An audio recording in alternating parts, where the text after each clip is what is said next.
Chapter 2. Roy Dillon's mother was from a family of backwoods white trash. She was 13 when she married a 30-year-old railroad worker, and not quite 14 when she gave birth to Roy. A month or so after his birth, her husband suffered an accident, which made her a widow. Thanks to the circumstances of its happening, it also made her well off by the community's standards. A whole $200 a month to spend on herself, which was right where she meant to spend it. Her family, on whom she promptly dumped Roy, had other ideas. They kept the boy for 3 years, occasionally managing to wheedle a few dollars from their daughter. Then, one day, her father appeared in town, bearing Roy under one arm and swinging a horsewhip with the other. And he proceeded to demonstrate his lifelong theory that a gal never got too old to whip. Since Lily Dillon's character had been molded long before, it was little changed by the thrashing, but she did keep Roy, having no choice in the matter, and frightened by her father's grim promises to keep an eye on her. She moved out of his reach. Settling down in Baltimore, she found lucrative and undemanding employment as a bee-girl, or more accurately, it was undemanding as far as she was concerned. Lily Dillon wasn't putting out for anyone, not at least for a few bucks or drinks.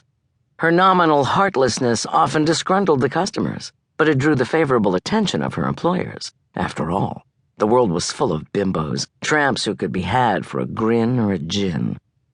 But a smart kid, a doll who not only had looks and class, but was also smart?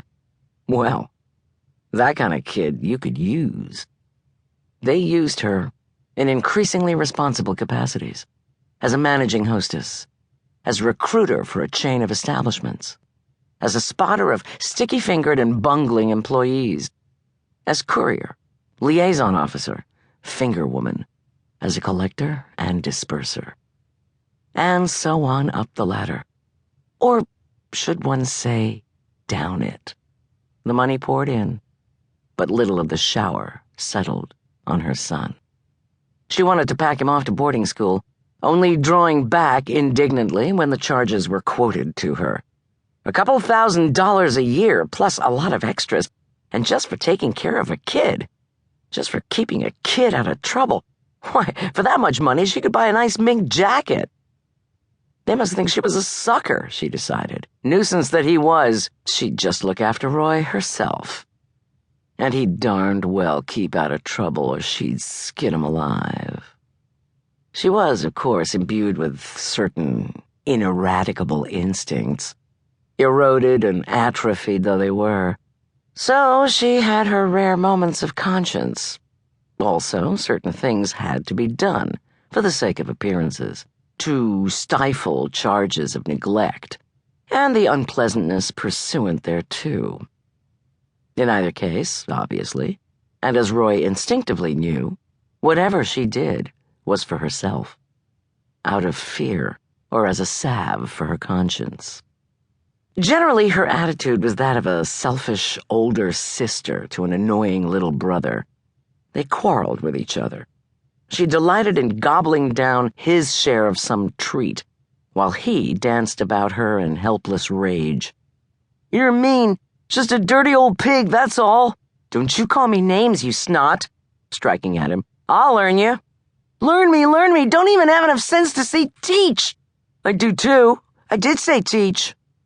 He was an excellent student in school, and exceptionally well behaved.